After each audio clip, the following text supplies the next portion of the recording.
Hola, ¿qué tal? Mi nombre es José Ignacio Ortiz Narváez. Hoy vamos a hablar de un tema que es el aparato cardiovascular. Vamos a ver la anatomía y fisiología, pero muy básica, para no hacer un video tan extendido. Bueno, este es parte de lo que vamos a ver. Vamos a ver las generalidades del sistema o del aparato cardiovascular, la anatomía, parte de la circulación mayor y menor, y estos temas del ciclo cardíaco y sistema eléctrico y potencial de acción quedarán en otro video, dado que es parte de la fisiología, y como es un tema que necesita verse un poquito más profundo, nos gastaríamos muchísimo tiempo, así que mejor lo dejamos en un video aparte. Bueno, vamos a hablar de las generalidades del aparato cardiovascular. Si hablamos desde el punto de vista de la formación de la palabra, cardio es que de corazón y vascular es de vasos sanguíneos. Entonces, el aparato cardiovascular estudia y está formado por el corazón, vasos sanguíneos y también por la sangre. Como dato curioso, el corazón late unas 100.000 veces por día, 35 millones de veces por año y 2.500 millones de veces durante toda una vida, suponiendo que el ser humano hoy en día la vida promedio es entre 70 a 75 años. El lado izquierdo del corazón bombea sangre hacia unos 120.000 kilómetros de vasos sanguíneos y el lado derecho bombea sangre hacia los pulmones, permitiendo el intercambio de gases de oxígeno por dióxido de carbono, proceso que se conoce como hematosis. Bueno, vamos a hablar de la localización. Existe en el tórax un espacio que se llama mediastino. Es un espacio virtual y es donde se aloja el corazón. Al mediastino lo podemos dividir en mediastino superior, mediastino inferior, y si lo vemos de forma anteroposterior o en esta vista lateral, podemos dividirlo en mediastino anterior, mediastino medio y mediastino posterior. El corazón está ubicado en su mayoría en el mediastino medio. Recordemos que este se encuentra entre la cuarta vértebra y la séptima octava vértebra torácica y está limitado en su parte inferior por el diafragma, en su parte posterior por las vértebras y por la misma arteria aorta, y en la parte anterior por el esternón. Entonces, ya sabemos que donde se encuentra el corazón. Debemos recordar también que el corazón está ligeramente rotado hacia la izquierda y el tamaño aproximado se ha dicho que es de un puño o el de nuestro puño, pero como una medida general o estandarizada, en un adulto el corazón mide 12 centímetros de altura, 9 centímetros de ancho por 6 de profundidad. Y bueno, vamos ahora a hablar de las capas. Recordemos que la capa más superficial del corazón es el pericardio. Esta es una membrana que rodea y tiene la función de proteger al corazón y mantenerlo dentro de su posición en este espacio virtual llamado mediastino. Este también a su vez le otorga la suficiente libertad de movimientos para que realice la contracción. Entonces recuerden que el corazón, al ser músculo, tiene que expandirse, tiene que relajarse. Entonces este movimiento de expansión y relajación está limitado y protegido a su vez por el pericardio. Vemos aquí la imagen que el pericardio es la capa más superficial, y si la vemos de forma más ampliada, el pericardio aquí tiene dos capitas, una que está cercana o que está pegada, vamos a decirlo así, al músculo cardíaco en sí, y la otra que es una capa que pasa por encima del corazón. Ahora vamos a ver que este pericardio es como una bolsita básicamente que recubre el corazón. Se llama o se divide más bien en dos: el pericardio fibroso y el pericardio seroso. El fibroso es el más superficial, está compuesto por tejido conectivo denso, irregular, poco elástico y resistente. Además, evita el estiramiento excesivo del corazón, es a lo que me refería, provee la protección y sujeta al corazón en el mediastino. Entonces, el pericardio fibroso es la capa más superficial y tenemos al pericardio seroso, que es la capa más profunda.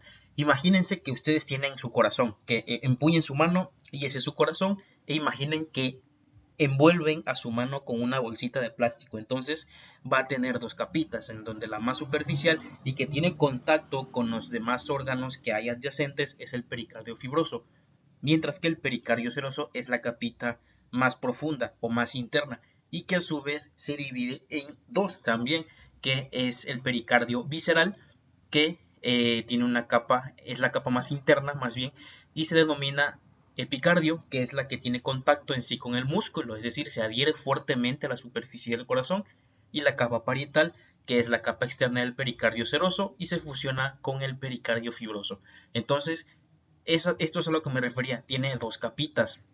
Y esto es como una bolsita que va a contener en su interior este líquido que se llama líquido pericárdico. Este líquido es un lubricante que evita que haya fricción o roce entre las capas del pericardio y tiene la función también de proteger al corazón. Es como un amortiguador, vamos a decirlo de esa manera. Y entonces este líquido pericárdico, dicen las literaturas que el volumen normal debe ser entre aproximadamente 15 y 50 mililitros.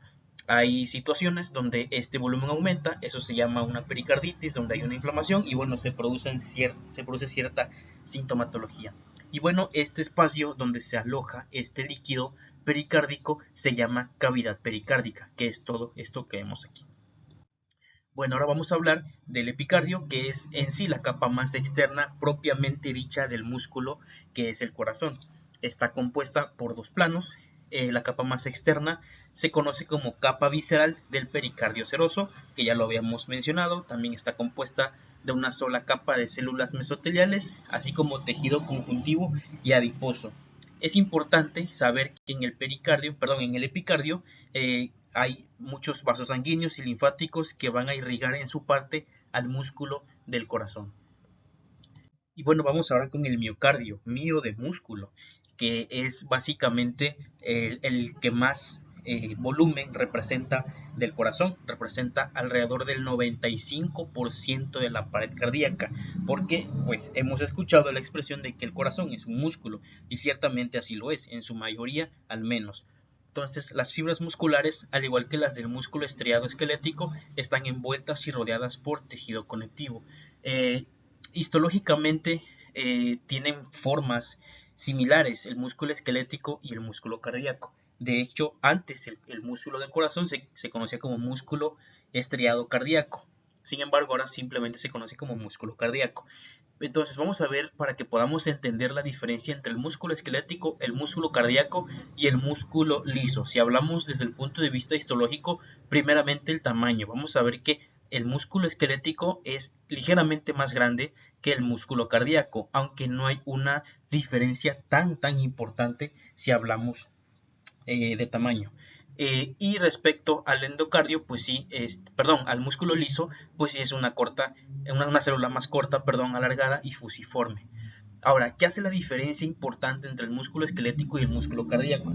Recordemos que el músculo esquelético se llama así precisamente porque es músculo que está unido a hueso. Entonces, vamos a poner un ejemplo. Todos los músculos del brazo están unidos a hueso y tienen la facultad de ser voluntarios. Entonces, quiere decir que si yo en este momento quiero alzar o quiero contraer mis brazos, lo voy a hacer porque yo quiero hacerlo. Yo tengo la voluntad y la libertad de hacerlo cuando yo quiera. Sin embargo, con el músculo cardíaco no es así. Es un músculo que es involuntario.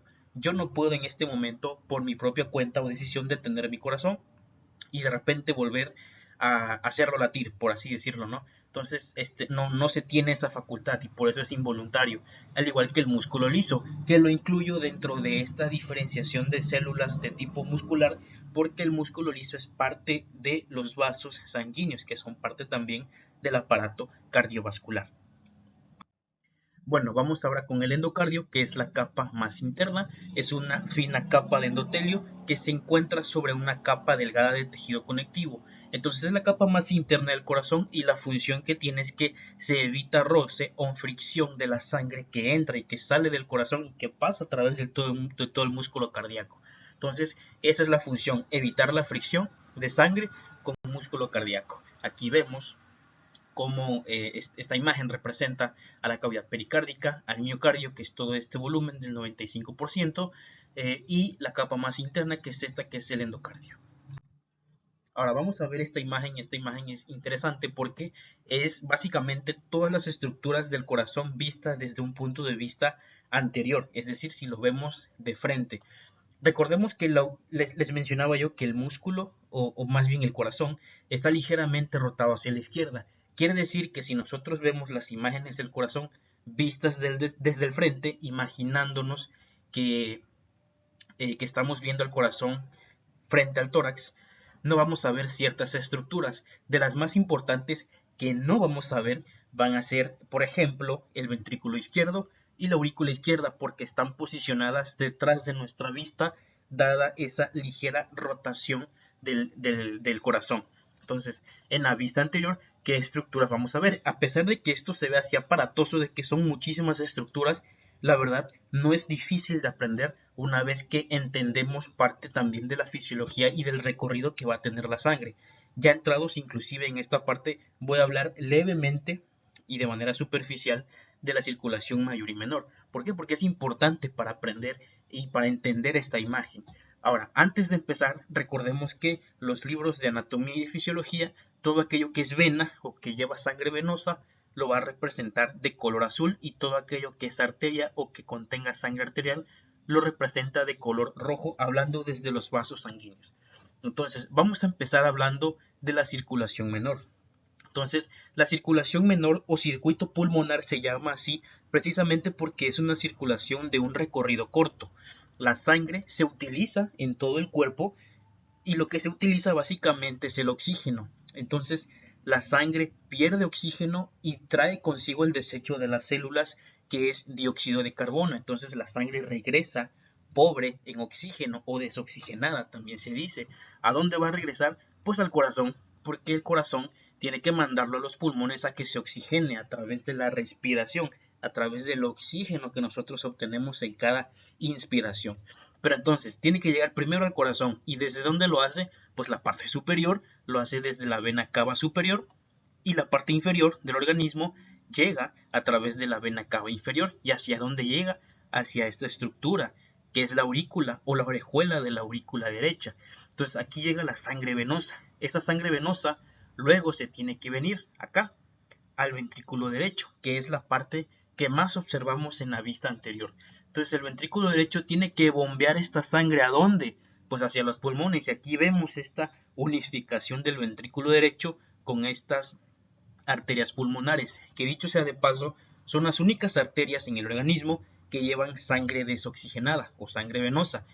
En sí, el término arteria y vena no tienen que ver con el contenido, sino tienen que ver con de dónde sale o de dónde viene ese contenido. Entonces, todo lo que es arteria se llama así porque sale del corazón, y todas las venas son porque llegan hacia el corazón. Entonces, la sangre venosa o desoxigenada tiene que ir a oxigenarse hacia los pulmones y se va del corazón a través de estas arterias pulmonares. Entonces imaginemos que acá están los dos pulmones, ¿no? Entonces la sangre se va, se oxigena a través del proceso de la hematosis, regresa oxigenada y regresa hacia la aurícula izquierda. En este momento no la vemos porque esta es la imagen anterior, pero ya la vamos a entender en la vista posterior. Y vamos a ponerla de una vez. La sangre va a regresar oxigenada hacia acá, hacia la aurícula izquierda. Aquí estamos viendo el corazón, si se dan cuenta, desde la parte de atrás o la vista posterior. Entonces el corazón viene, perdón, la sangre viene de los pulmones ya oxigenada aquí hacia las venas pulmonares, que son las únicas venas en tener sangre arterial o rica en oxígeno. La van a llevar hacia el ventrículo izquierdo, y el ventrículo izquierdo lo va a mandar hacia todo el organismo a través de esta gran arteria que es la arteria aorta. Perdón. Entonces, esas son las estructuras importantes o más importantes que debemos de conocer cuando vemos al corazón en su punto de vista anterior y posterior. Y así también conocemos de forma sencilla la fisiología de la circulación mayor y menor, o del circuito pulmonar y del circuito sistémico. Bueno, vámonos a la siguiente imagen. Aquí vemos un corte precisamente donde vemos ambas mitades del corazón. Aquí hay que ser muy minuciosos al analizar la imagen. Vamos a ver la parte que a mí me parece más interesante de esta imagen, es que miren esto es el ventrículo derecho y esto es el ventrículo izquierdo. Dense cuenta el grosor de la pared de ambos ventrículos. El ventrículo derecho tiene un grosor de pared de aproximadamente entre 4 y 5 milímetros, mientras que el ventrículo izquierdo tiene un grosor aproximado de entre 10 y 15 milímetros. Eso quiere decir que el ventrículo izquierdo es de 2 a 3 veces más ancho o más grueso respecto al ventrículo derecho. Entonces el izquierdo está más está más ancho, entonces el músculo está más grande, y eso es sencillo de entender, porque si nosotros analizamos que el ventrículo derecho o la circulación menor, entonces la sangre solamente va a ir de aquí hacia los pulmones. Eso quiere decir que tiene un recorrido o un trayecto más corto, por lo tanto necesita el músculo cardíaco menos fuerza para impulsar sangre de aquí hacia los pulmones. Mientras que el lado izquierdo del corazón, véase también de este lado, está más grueso porque la fuerza que necesita es para llevar la sangre de aquí pero hacia el resto del organismo. Entonces, por eso esa diferencia entre ambas cámaras, entre el ventrículo izquierdo y entre el ventrículo derecho.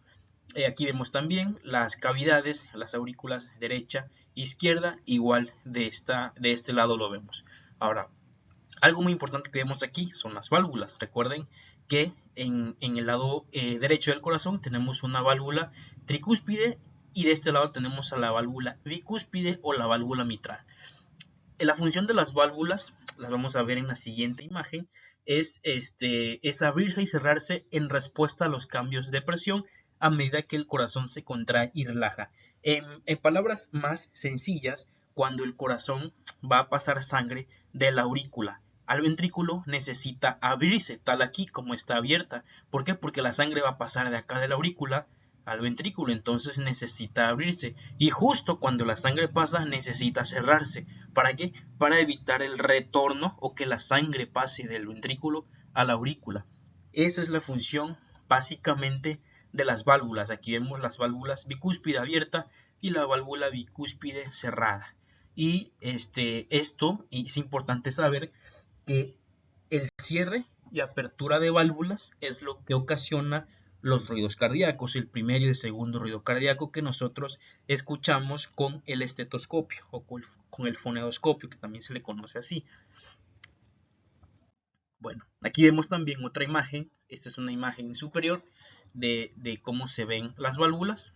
Aquí vemos la válvula pulmonar que está cerrada, la válvula aórtica cerrada y las válvulas tricúspide y bicúspide abierta. Entonces vamos a imaginar, vamos a dividir el corazón en corazón superior y corazón inferior. Entonces la parte superior son las aurículas y la parte inferior son los ventrículos. Eso quiere decir que al mismo tiempo que se está contrayendo aurícula derecha y aurícula izquierda, está pasando al mismo tiempo la sangre hacia el ventrículo y hacia el ventrículo izquierdo, hacia el ventrículo derecho. Entonces se abren las válvulas para que pase la sangre de aurículas a ventrículos, pero se tienen que cerrar las pulmonares para evitar que esa sangre se vaya de los ventrículos, porque el corazón todavía se va a contraer.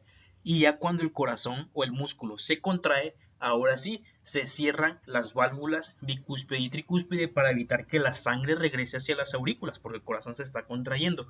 Pero ahora sí se va a ir esa sangre a través de la arteria aorta para llevar la sangre arterial hacia el organismo y se abre la válvula pulmonar, que es la que va a llevar respectivamente la sangre hacia los pulmones. Entonces, todo esto sucede al mismo tiempo, a pesar de que vamos diciendo que se contrae y se relaja, etcétera, etcétera, etcétera, pues todo esto sucede en menos de un segundo, básicamente, porque recuerden que el corazón late en promedio 70 veces por minuto, entonces estamos hablando de que todo este proceso de apertura, cierre de válvulas y de contracción sucede en alrededor de 0.8 segundos, más o menos un segundo. Ahora, vamos a ver que se subclasifican o tienen un nombre las válvulas auriculoventriculares, que son las que dividen aurículas de ventrículos, son la mitral o la válvula bicúspide y la válvula tricúspide. Y las semilunares, por su forma, son la válvula aórtica y la válvula pulmonar. Bueno, de la circulación coronaria, aquí no es muy complejo.